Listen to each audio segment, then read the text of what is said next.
Y bueno, ahora permítame que le pueda presentar a nuestra primera conferencista. Es una mujer que ha sido pionera en esto de la adopción. Yo tuve el honor de escucharla en un congreso, ¿verdad?, para huérfanos, y me impactó su corazón. De verdad, abra su corazón, porque ella tiene algo muy especial de parte de Dios para que nosotros podamos comprender qué estamos haciendo este día. Así que queremos recibir con un aplauso a Aisha de López, por favor. Bienvenida, Aisha, gracias por hacer esto, ¿verdad?, parte de ti también, y de veras eres bienvenida a este lugar. Muchas gracias de verdad por el espacio. Para nosotros es un gozo increíble porque oraciones contestadas de maneras que nunca imaginamos como ACH.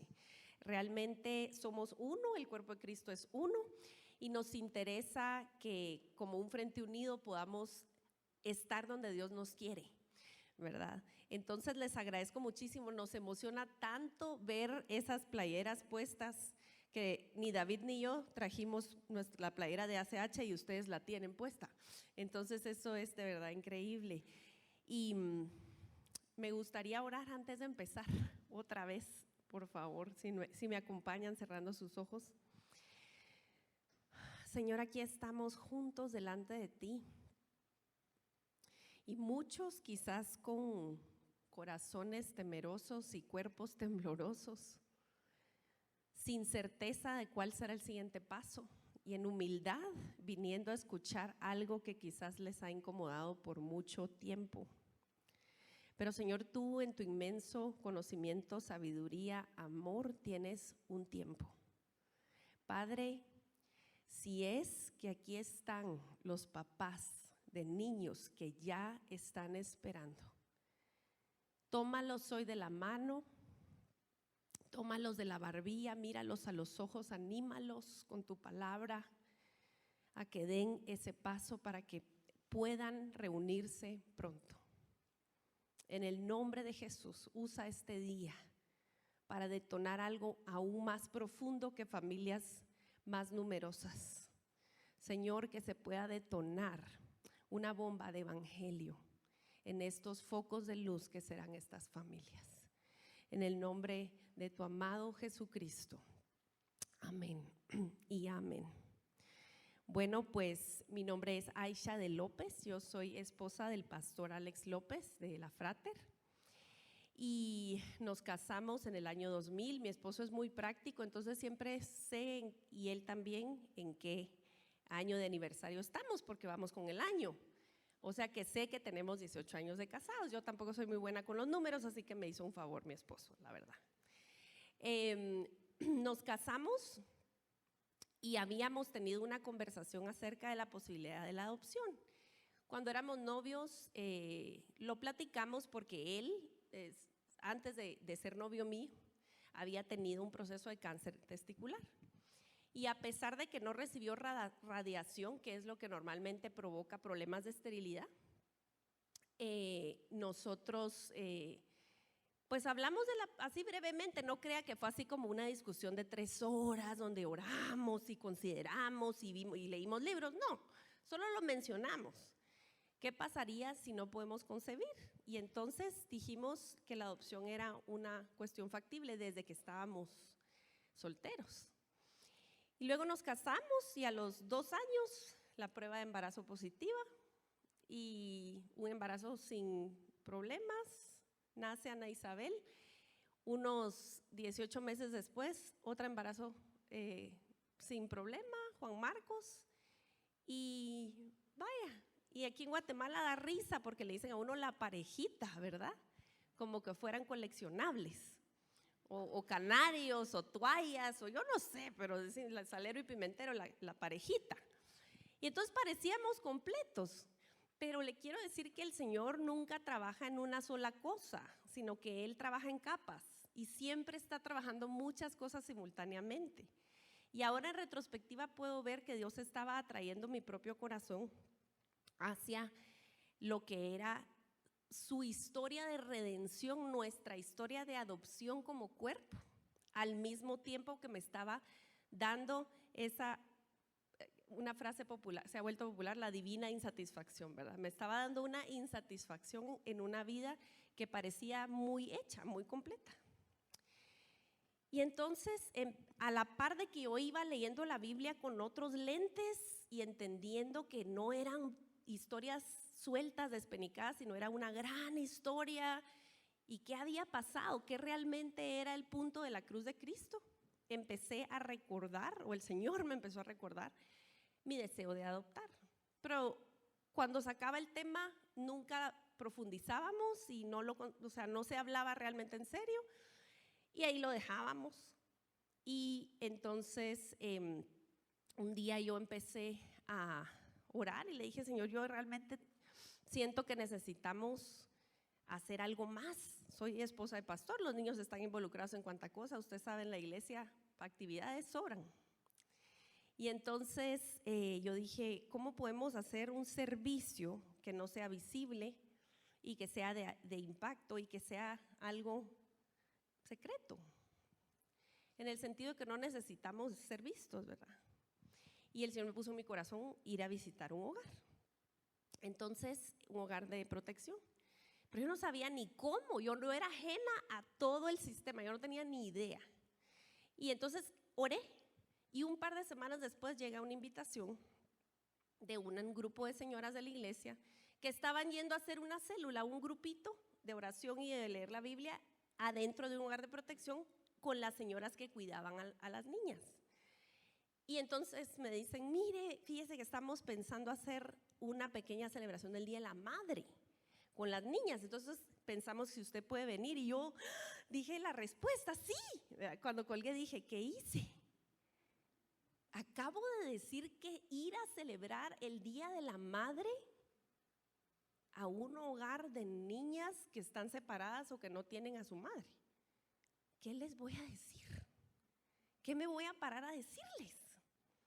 Pues gloria a Dios, porque no le tengo que dar mi opinión a nadie, ni tengo que inventarme historias de algodón rosado, porque la Biblia contiene suficiente esperanza para quien sea. Y entonces el Señor me dirigió hacia una historia de 5 hermanas en el tiempo de Moisés, donde Moisés era el que regía en Israel, que se quedaron sin padre y madre y no tenían hermanos, hombres en la familia, entonces se quedaban sin herencia, y se presentaba este caso y qué había pasado. Y esa fue la historia que fui a contar. Bueno, ese fue un miércoles, y luego después de eso pedí permiso esa misma tarde para regresar y contar historias y orar cada miércoles. Casi se me tira encima la directora y me dice: sí, regrese, la esperamos, ¿verdad? Cada semana. Porque esos eventos así esporádicos de Navidad, el Día del Niño, desfile de iglesias, desfile de grupos, con piñatas, con payasos, con de todo, y luego durante todo el año, los grillos, nada. Entonces eso abrió para mí mi mente, mi corazón, porque no me estaban contando cosas, no estaba viendo estadísticas, estaba conviviendo con las niñas y oyendo sus historias. Entonces, una de las cosas que yo le dije a mi esposo es que si por favor me permitía que fuera una regla, que aunque sea una vez al mes, en ese tiempo solo estaban Ana Isabel y Juan Marcos, nuestros hijos biológicos, vinieran y me acompañaran, aunque fuera incómodo, porque eran niñas de las edades de ellos. Pero yo dije: yo quiero que ellos se expongan a otra realidad. Y los 2 muchachitos se venían conmigo, se sentaban en la gradita porque había una chimenea y una grada, algo así. Nos sentábamos y ellos oían la historia con las niñas, jugaban, orábamos. ¿Y qué vamos a orar?, les decía yo a las niñas. Las peticiones, o sea, nos vuelan la tapa de los sesos a cualquiera. Ninguna nena de 7, 8, 9 años tendría que estar preocupada por su audiencia del viernes, y que por favor el juez tenga claridad de mente y me ayude, o que por favor aparezca mi hermanito que tiene alerta Alba Kenneth. ¿Por qué una criatura tiene que saber esos términos? Y de eso para arriba, ¿verdad? Entonces mis hijos oían, yo decía, ay Señor, ¿verdad? Y el plan nunca fue como, ay, voy a tener esta estrategia, vamos a ir al hogar y entonces que los exponga, entonces que se les aguade el corazón, entonces tener todo un plan para poder llegar algún día a adoptar. Ni idea. La estratega en la familia es mi esposo, no yo. Y en ACH pueden dar fe de que no soy estratega, no somos. Entonces, yo ahora puedo ver que Dios usó esa secuencia de eventos en pequeñas obediencias para poder llevar al punto de adoptar. En ese hogar conocí a una nena que habían declarado en adoptabilidad y el conocerla y el tener relación me hizo considerar la idea realmente, seriamente, y de tener esa conversación por fin en serio con mi esposo y decir, wow, nuestros hijos llegan, visitan, juegan, platican, les importa, empiezan a orar por las niñas, preguntan. No es imposible entonces que podamos agrandar la familia de este modo. Y así fue como Dios nos trajo a aterrizar a la posibilidad y empezar ese otro paso, ¿verdad? Entonces yo estaba entendiendo todo esto de nuestra propia adopción en Cristo.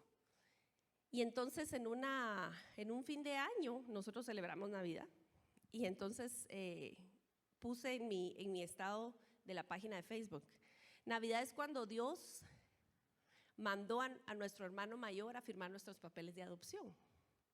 Y adivinen qué pasó. Mezcla de comentarios. Extranjeros, amén, aleluya. Misioneros en Latinoamérica, glory be to God, sí, así es, amén. Latinoamericanos, hermana, ¿qué le pasa a usted?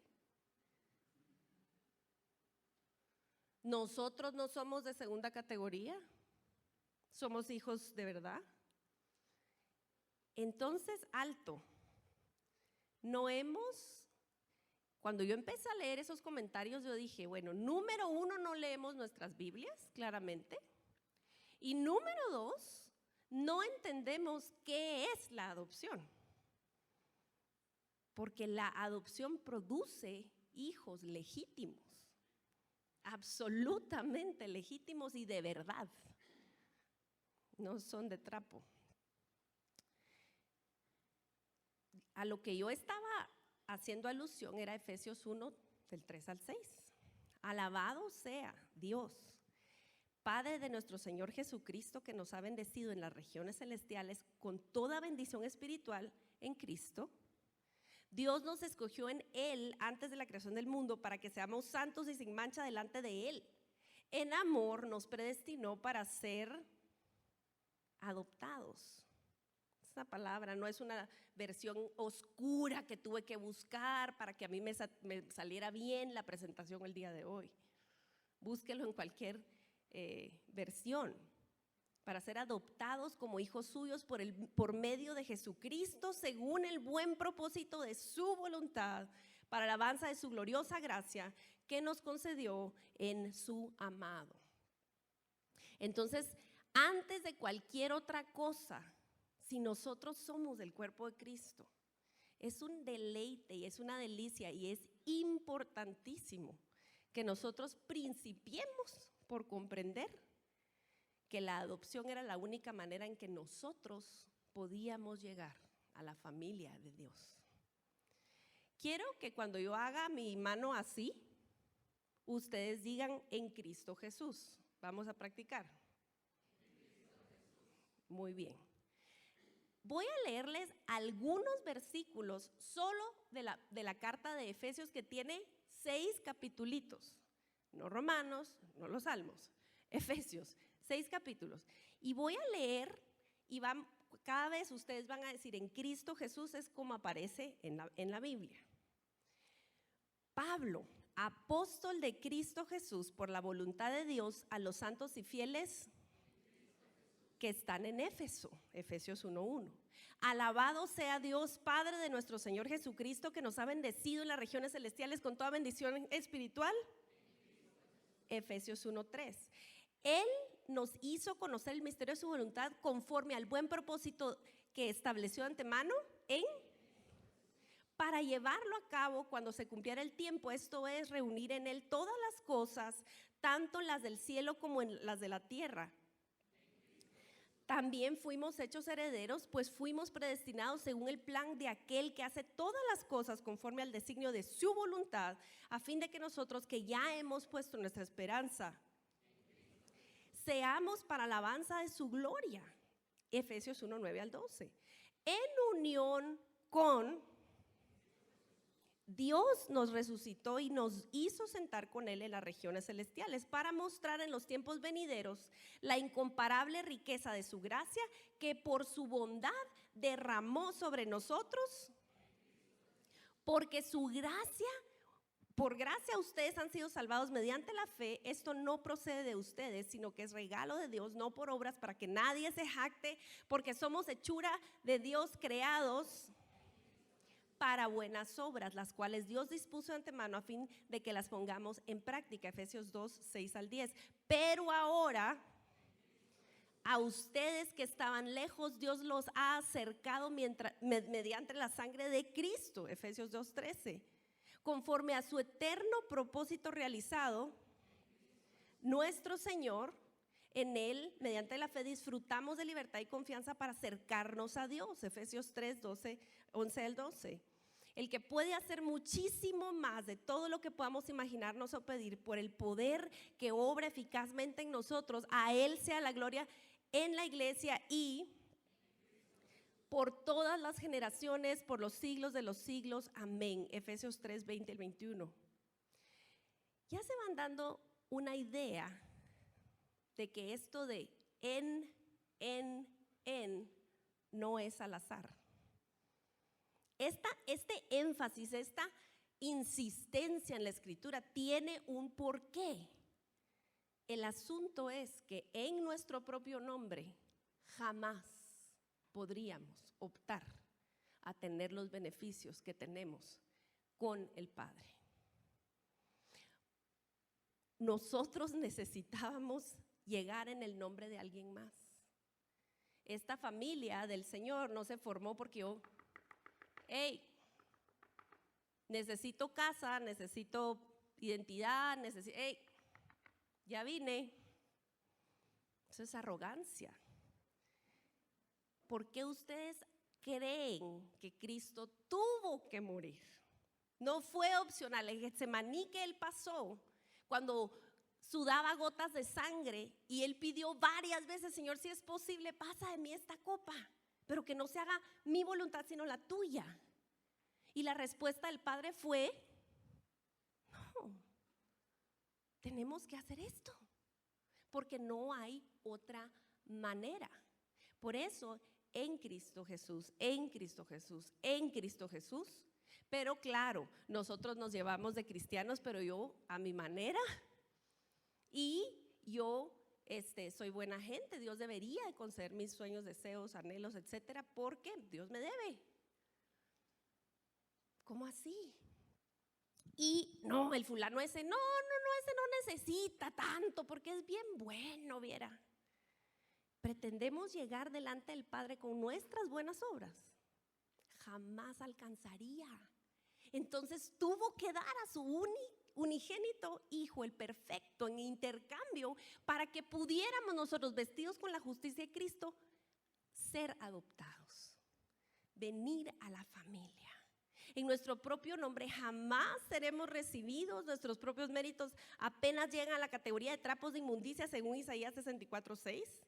El Padre nos ama, pero la condición para ser reconocidos como hijos es que reconozcamos el mérito de nuestro hermano mayor, quien hizo el máximo sacrificio para traernos a casa. La única condición para ser partícipes en esta mesa es recibir el diagnóstico de que tenemos un corazón huérfano y venir corriendo a refugiarnos en el trabajo terminado de Jesús en la cruz del Calvario.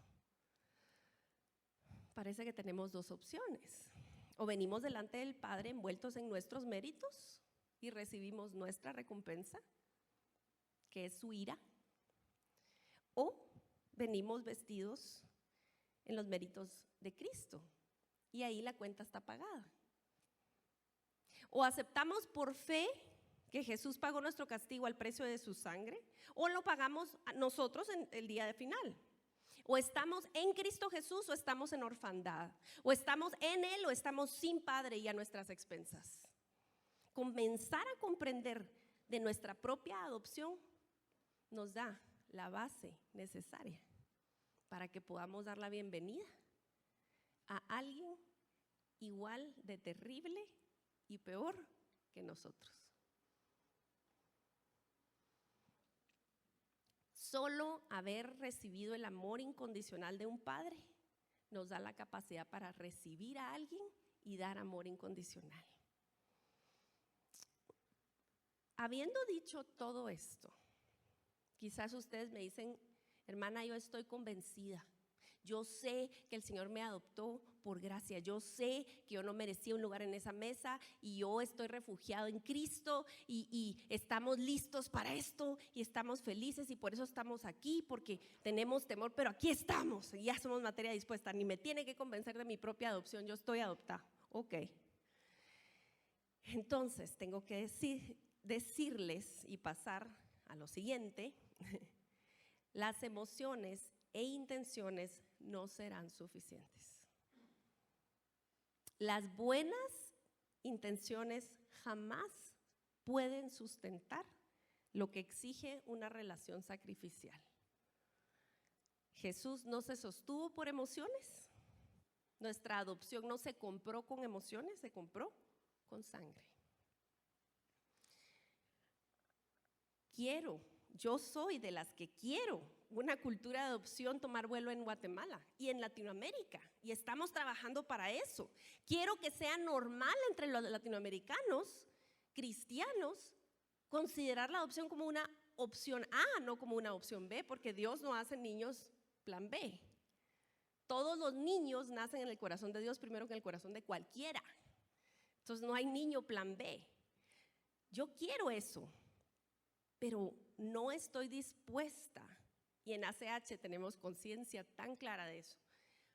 No queremos un movimiento de una llamarada de tusa, porque saben una cosa, exponer la fragilidad de los niños y emocionar gente con la situación de la orfandad no es cosa difícil. Mover emociones es facilísimo.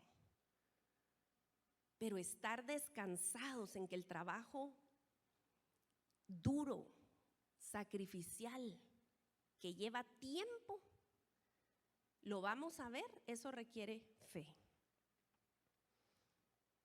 A veces siento que no estamos en el medio o en general comunicando bien el mensaje de la adopción. En el pasado, gracias a Dios, ya no he visto, pero veía publicaciones en Facebook donde anunciaban mitos y realidades de adoptar niños mayores de 5 años, porque Axel Beteta va a exponer más adelante acerca de la realidad nacional y qué es lo que se está necesitando concretamente. Él va a exponer acerca de estadísticas, de edades y de todo el tema de adoptabilidad. Pero entonces en estas publicaciones, para promover la adopción de niños mayores de 5 años, apelan al ego del adulto que está considerando la adopción. Se anuncia la adopción como algo que no exigirá todo lo que el adulto teme. Se publicita a los niños como personitas encantadoras que solo traerán felicidad a nuestras vidas. Y esa no es toda la historia. Para comenzar, necesitan considerar el luto como parte del historial de una familia que adopta. Bendito sea Dios, estoy viendo aquí a la doctora, a la licenciada, que les puede acompañar en temas de luto. Ya ha estado en la cumbre y va a estar en el futuro también con nosotros. Ha sido una bendición. Miren lo que saqué. Esto es una página de una hija del corazón que ya es adulta y que es profesional. Se llama Laura Rubio. Recomiendo que sigan esa página.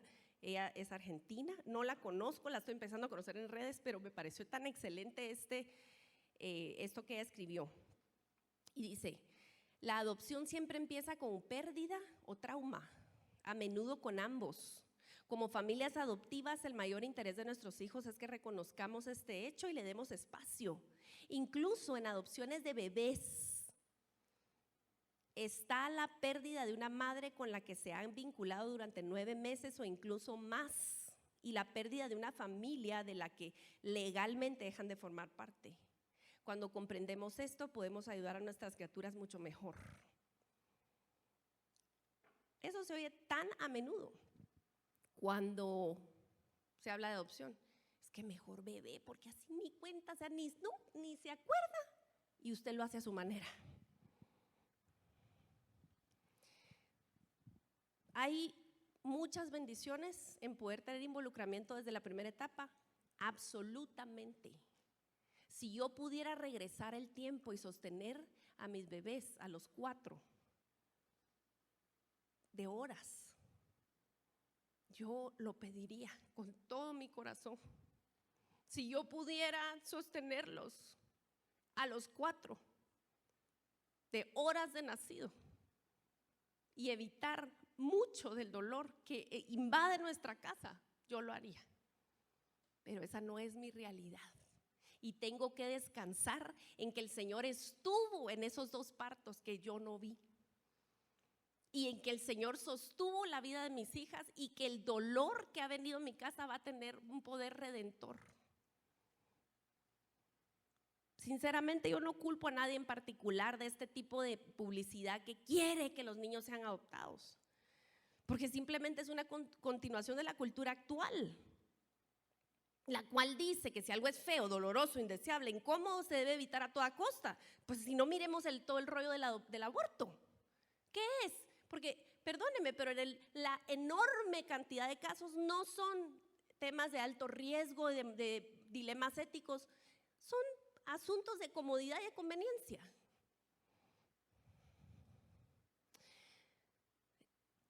Apelar a la conveniencia, a las ventajas, entre comillas, de tener un niño grande para lograr que se vayan a una familia, es hablar al lado egoísta del hombre. Porque anuncian las ventajas que ofrece esta relación, pero el verdadero amor no es así. El verdadero amor no anda vitrineando para ver qué es lo más cómodo o conveniente para mí. Porque el verdadero amor no está buscando usar un producto para beneficio propio. Busca el beneficio del otro, aún a un costo personal altísimo. El verdadero amor no usa, más bien se gasta para servir.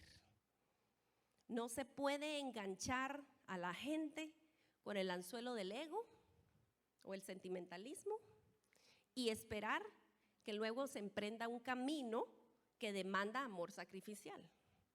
No se puede empezar así y esperar que termine bien. Entonces, para eso también David McCormick está aquí hoy, para contarles acerca de la cumbre ACH. Porque una cosa es hacer, animarlos y decirles, sí, háganlo, el Señor va a estar con ustedes, perfecto, ustedes se animan, hacen la papelería, los declaran idóneos, hacen el match, viene el niño a la casa y empieza pues. Y después del periodo de luna de miel, obviamente, donde se portan de maravilla. Y usted también. Hasta que ya llega la rutina, el cansancio, la gripe, la sinusitis, etcétera, y derroca todo eso. Ahí es donde queremos nosotros darles el apoyo y dar no solo apoyo espiritual, sino destrezas, y David les va a hablar por qué ACH existe y qué es lo que hacemos. Y número 3, el caos será real. Si la adopción es real, el caos es real también.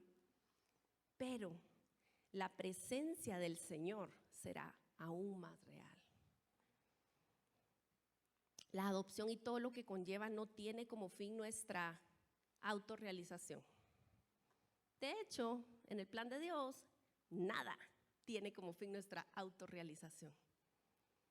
Tiene como fin nuestra santidad, nuestra dependencia en Él, nuestro gozo en Él. Y Él va a hacer lo que sea, Él va a mover las piezas, Él va a bendecir con cosas que no parecen bendición, para desarraigar nuestra esperanza de esta vida, de este mundo. La adopción no se trata de nuestra autorrealización, sino una revelación más profunda de quién Cristo es. Cuando Dios llama, la verdadera única opción sabia es la obediencia. Mi amiga Tita Everts siempre me ha dicho, de una cosa tenés que tener miedo, de una, no hacerle caso a Dios. Todo lo demás no importa.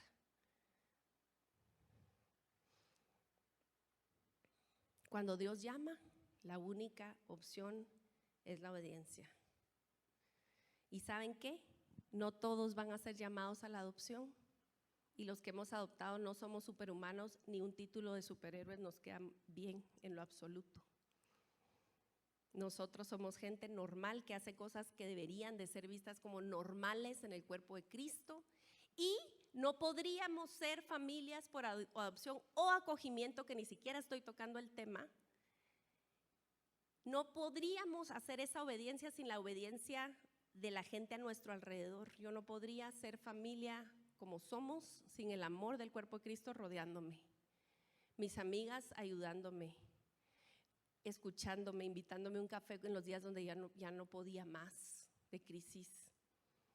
Siempre ha habido alguien que me escuche, que me aliente, que me lleve a un niño al colegio, que me herede uniformes. Quizás Dios os está llamando de otras maneras y es cuestión de escuchar la voz de Dios. Riesgos siempre habrán. Riesgos sí habrán. Pero los riesgos más grandes no son los que nos imaginamos. Y termino con esto. Cuando alguien que amamos mucho, que significa mucho en nuestra familia, supo que íbamos a adoptar, porque Alex y yo decidimos y pensamos que iba a ser una adopción, y resultó por voluntad de Dios que al año siguiente estábamos dando bienvenida a nuestra hija, nuestra segunda hija por adopción. Y dicho sea de paso, vinieron de 6 años y medio y luego Evelyn de 9 años y medio. Entonces, no estoy parada aquí contándoles como fábulas. Tengo heridas de guerra en mi corazón y también muestras tangibles del amor de Dios como no habría podido hace 5 o 6 años. Y esa persona nos dijo, pero ¿cuáles son los riesgos de adoptar a una niña de esa edad? Y le quería decir tanto que no le dije nada. A veces eso es el Espíritu Santo. Y luego, usted sabe, uno se pone a pensar qué le hubiera dicho. Pues lo escribí. Riesgos.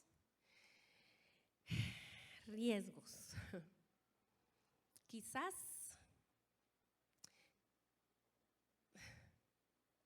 no podré nunca borrar la imagen de ponerle los zapatitos de charol, de trabita y con moña que le puse ese día. Quizás es porque recuerdo yo bien la ilusión que me daba a mí estrenar un par de zapatos iguales, tan pronto como me quedaran. Mi abuelita me los había traído a regalar y en mi mente de 5 años había pocos objetos en el mundo más bellos que ese par de zapatos de charol con trabita y moña. Recuerdo bien cuando los estrené y recuerdo cómo me sentía. Nuestra tercera hija no vino a casa con zapatos rotos, pero sí apretados. No era que anduviera descalza, pero con otros 19 niños en ese hogar no había tiempo de hacer compras personalizadas, usaba lo que había. Cuando anunciamos nuestra decisión de adoptar y de aventarnos a hacerlo con una nena mayorcita, entre comillas, porque ¿quién es mayor de 6 años? Alguien que amo mucho me preguntó en un mensaje de texto cuáles son los riesgos. Y creo que es la pregunta que muchos se hacen. Uno de los primeros obstáculos entre un niño huérfano y un hogar verdadero es el miedo. No he estado del lado del niño, pero sí del padre. Y tenemos muchos miedos, miedo a la incomodidad, al error, a perder la estabilidad, a tener que lidiar con algún misterioso gen portador de alguna maldición, que por cierto no es bíblico, porque la misma cantidad de sangre que me tuvo que salvar a mí, tiene que salvar a mis hijas. No es casualidad que en la Biblia el antónimo del amor no sea el odio, sino el temor. El amor cubre multitud de faltas, el temor las pone sobre pedestales, las examina con lupa y las enmarca para verlas constantemente y da razones a la mente y el corazón de que es mejor quedarse lejos. El asunto es este: ignorar algo no lo desaparece, ignorar a los huérfanos y sus problemas tampoco. Uno puede regresar a pretender que no pasa nada, que es problema de otro, y las carencias seguirán persiguiendo a los niños. Supongo que esa es la razón por la cual muchos se mantienen lejos, porque una vez uno ve clara la realidad, ya no puede ignorarla. Adoptar significa recibir a un niño con necesidades especiales siempre. Es meterse a líos, pero Dios usualmente hace justamente eso, llamarnos a buenos líos, porque es ahí donde vemos mucho más clara nuestra debilidad, que trae como pegada la suela del zapato como chicle, nuestra gran necesidad de Él. Y con ella, nuestra libertad de querer probarle algo al mundo o competir, y soltamos la ilusión de control y el miedo, y entonces sale a luz nuestra bella calidad de nadie es con necesidad de alguien. ¿Riesgos? El riesgo más grande que corremos es ignorar que cada niño es un regalo de Dios y que no existe uno que haya nacido sin destino. Corremos el riesgo de dejar ir la oportunidad de ver en primera fila a Dios trabajando y proveyendo y cambiando vidas, las nuestras, y de experimentar la vida abundante a la que tenemos acceso si tomamos nuestra cruz.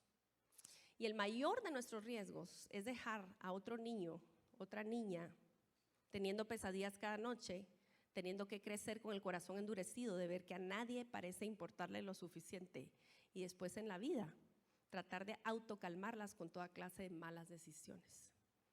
Corremos el riesgo de parecer inconsistentes al dejar a los niños huérfanos de lado, creciendo sin nuestra compañía intencional y cercana, y al paso del tiempo tratar de convencerlos de entrar a nuestra iglesia para obedecer a un Dios que nunca dejamos que usara nuestras manos, nuestros pies, nuestra cuenta bancaria y nuestra mesa, nuestra casa con una cama extra, nuestro apellido, nuestro testamento.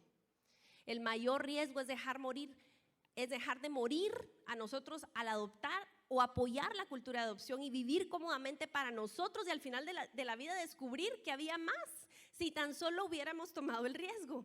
El mayor riesgo es perder lo mucho por lo poco. Es dejar de obtener el gozo profundo e incomprensible de cambiarle un par de zapatos apretados por un par nuevo de charol a una nena que dejó de ser huérfana y pasó a ser nuestra. Que Dios les bendiga.